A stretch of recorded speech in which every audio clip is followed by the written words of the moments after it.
Hello, everyone. Saturday, June 28th. It's a pleasure to be with you. I hope you're doing well. I'm fine. Back from 2 weeks in Southern California for my son's wedding. It's quite extraordinary. And I've been home for a week, but I'm still catching up on things, as you can imagine. And I just wanted to give you a heads up about something that I found while I was out there in California looking for a alternative therapy for cancer. As I told you, I have had a crash course in cancer this year.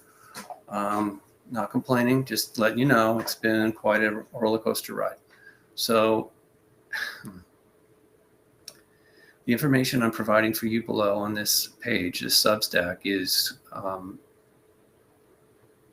it almost sounds too good to be true, but I can tell you, based on many days of research into this, that it appears to be legitimate, but it's also being suppressed. And not surprisingly, because it is too effective and it's too inexpensive for people to make a huge amount of money off of.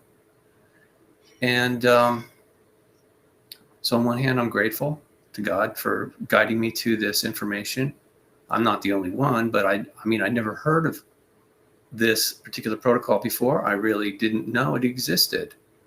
I'd heard the term, or the whatever that is, the acronym Dmso, but it's a natural compound originally derived from wood and distilled like alcohol and used as a solvent. But it's apparently, based on what I'm reading, that it's an extraordinary healing compound, especially for cancer. So I'm going to summarize what I've learned. I'm not a doctor, so don't take my word for anything. Please, you got to do your own study on this matter and consult a physician if you so desire. But cells in our body usually start off as stem cells, and then they can become whatever the body directs it to become. Let's just say, okay, this is a stem cell. And the body needs a heart cell. Okay, so now it's going to become a heart cell. When that happens, it becomes what scientists technically call differentiated, meaning it is different than when it started as a stem cell. It's different now that it has become a heart cell. If that heart cell becomes cancerous, it is called de-differentiated, meaning it is now no longer a stem cell. It's no longer a heart cell. It is de-differentiated. It's in a whole different category, and it's doing something harmful to the body, which is constantly dividing or multiplying, however you want to look at it, colonizing the body and taking energy away from the body, as opposed to working holistically with all the other cells in the body. This thing literally is like a parasite, which I've given you information about that, but it acts like something completely other than the natural cell formations in our body. So, and that's what can make it very difficult to treat, because it doesn't, like any parasite or parasitic organ or organism, it doesn't want to be detected. It doesn't want to be deleted. And it certainly doesn't want to be reversed or to revert back to the original, just a regular differentiated cell that's actually working in concert with the rest of the cells in your body. So that's something, and that's another thing I had no idea until I started reading these papers again, which you can read down below on the post here in this report. And there's also a book I'm providing that I found called Dmso, Nature's Healer. But this isn't rocket science, okay? This is actually quite simple. The main problem with treating cancer is penetrating the cell to actually get whatever it needs in there. Specifically, let's look at it this way: chemotherapy. A lot of cancers, it doesn't work at all. But even when you do a high dose or long period of chemotherapy or radiation, let's just stick with chemotherapy. Chemotherapy goes to the bloodstream, right? It's radioactive, it's from my understanding. And it's supposed to kill off those cancer cells. Well, yeah, but it kills off a lot of healthy cells too. There's something about DMSO, according to the literature, and this is not my theory, this is what I read, and there's literally thousands of links to clinical studies and actual cases of people using this where somehow the DMSO transports and targets cancer cells in the body. So if you, and this again, this is what I read, if you take even only 10% of a normal dose of chemotherapy and you add it to the DMSO as an IV and it goes into your bloodstream, it literally penetrates into the cancer cell and only the cancer cell. Now, I don't know how that works. I'm still learning about it.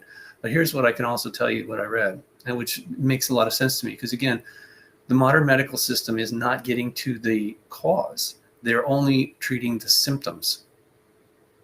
And I'm sure there's more than one cause, but at the core of it, what I read was that there's an electrical malfunction in the cell that causes it to de-differentiate and continue to divide or multiply, however you want to look at it.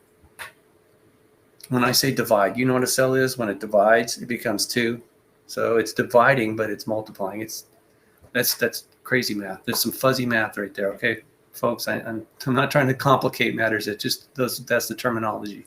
I didn't make that up. But I am trying to help you because I need this help too.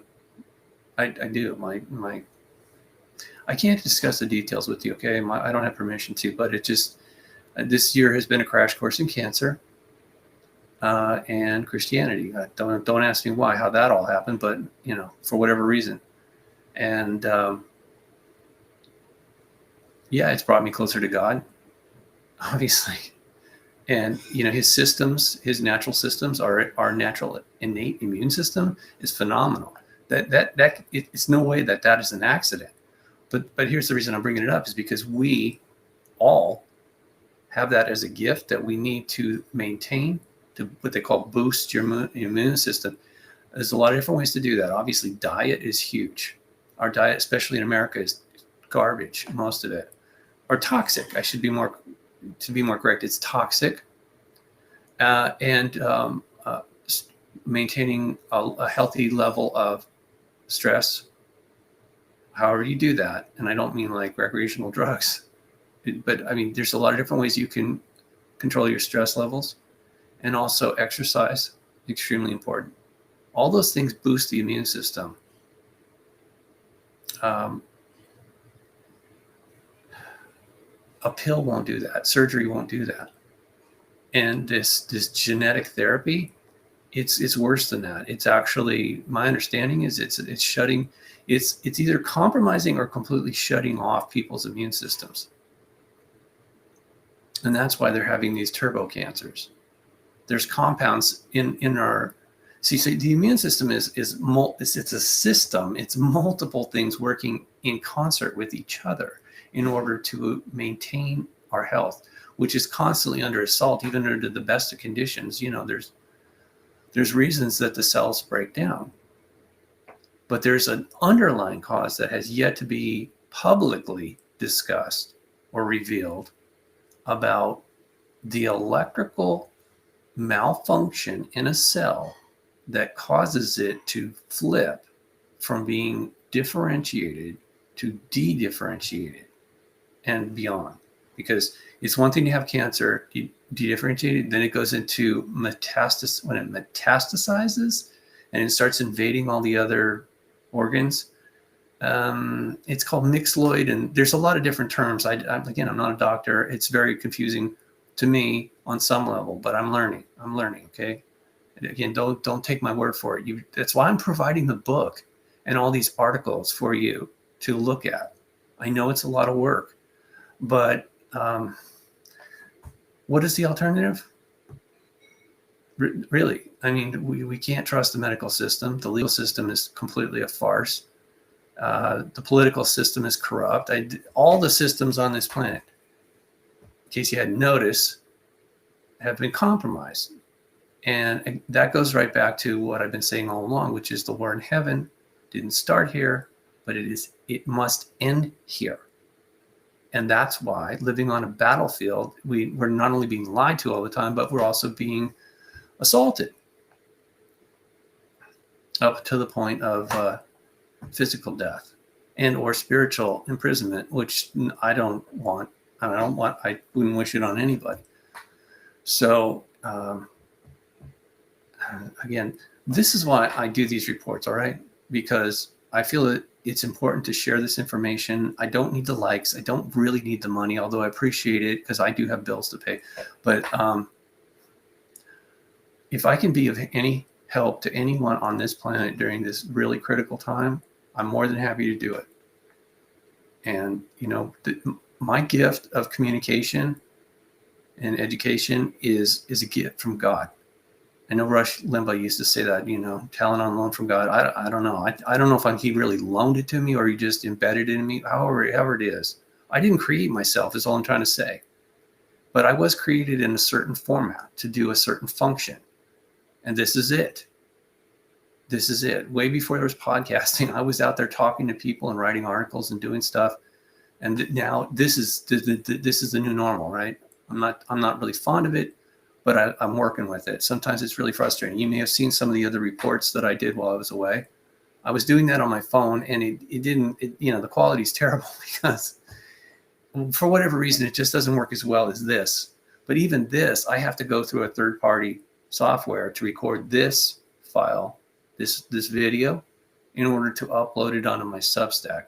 I tried doing it through my Substack, just a brief little hello, kind of here's my report thing. No. So it's not perfect. The technology is not perfect. It's great when it works, but it sucks when it doesn't. And I'm sorry, but that's just the way it is. Again, I'm not complaining. I just want you to know that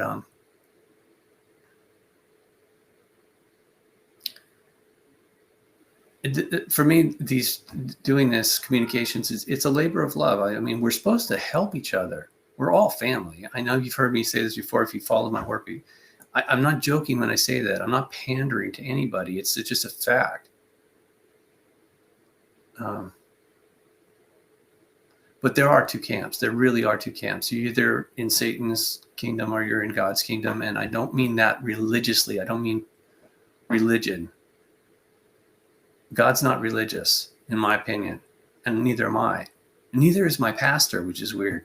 I'm telling you the truth here. It's like, I know that sounds weird to some people, but we just want to know the truth.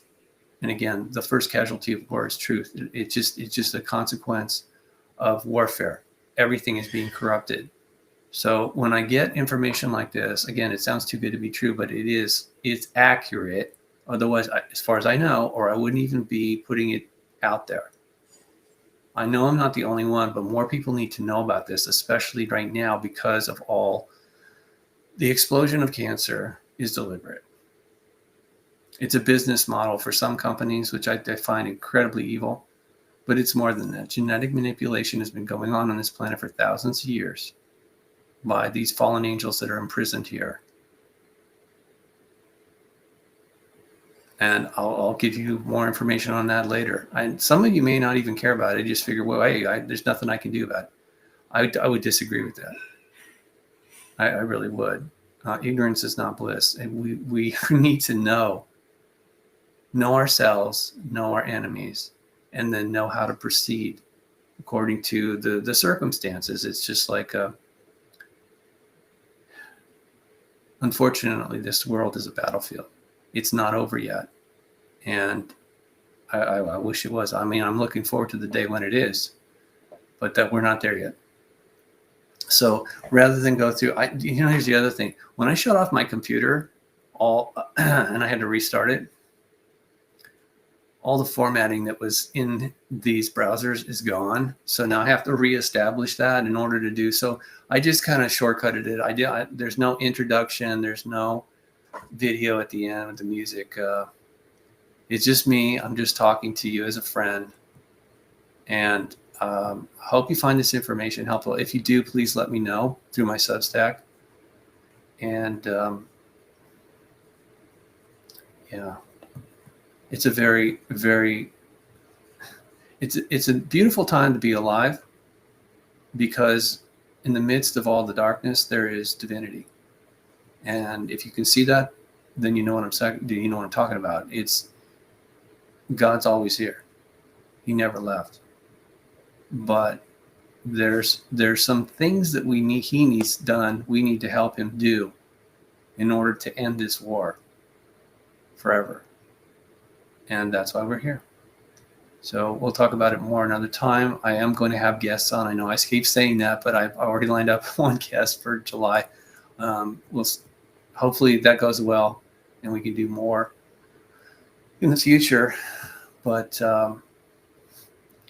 it's nice being back home. I love Southern California, but it's just that's where my family, most of my friends are. But it's so expensive, it's so corrupt.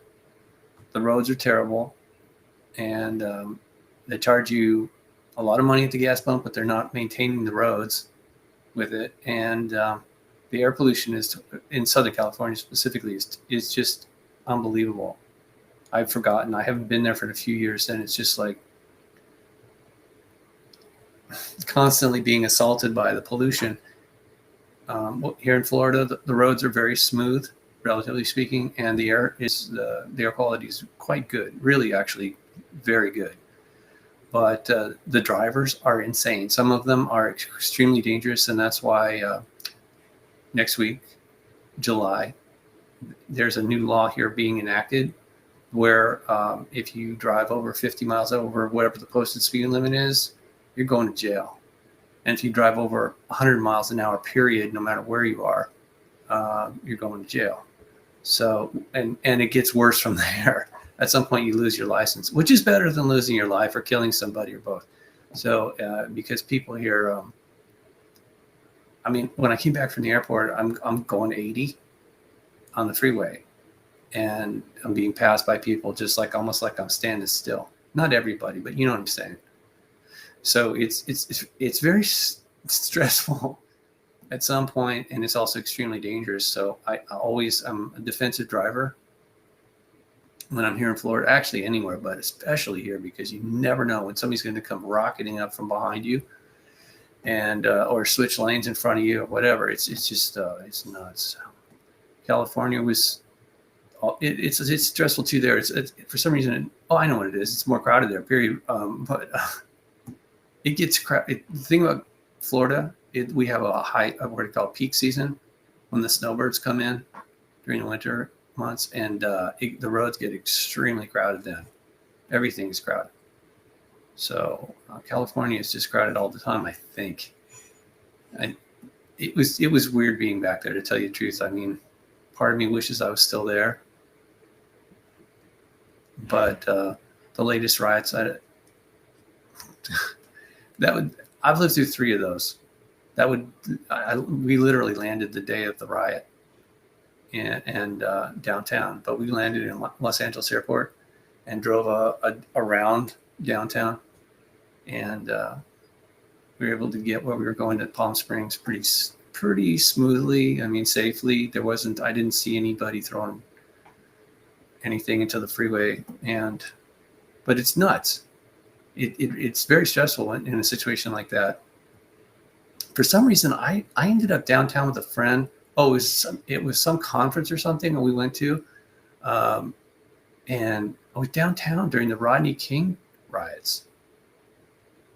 It's like literally like hell on earth. People just walking around like possessed, doing crazy things and screaming and just looking nuts. And I was so glad to get home from that. I was living in Malibu during the Watts riots in the 60s, but I watched it on television, and I felt bad for everybody who was involved in that. And most of the people that got hurt, they weren't the rioters. In fact, I don't even remember what triggered it, but maybe it was Martin Luther King. I don't know. But it was downtown Watts, mostly African-American people, and they wrecked their own community, which I don't understand that. But do we have, oh yeah, no, okay, so there's been other riots. I just have never been around for that. The other stuff that happened, I was living in Temecula Valley doing the Antifa stuff and BLM and all that. They were not welcome at all in Temecula. The police were on it, But anyway, enough. I don't want to digress too much. I want to tell you how much I appreciate you tuning in and taking advantage of this information that I'm providing to you in this report. Please do share it with loved ones, because way too many people have cancer right now, and they're struggling, like I have been, to find credible alternative information on how to deal with it effectively. So anyway, until next time, may God bless you always and in all ways.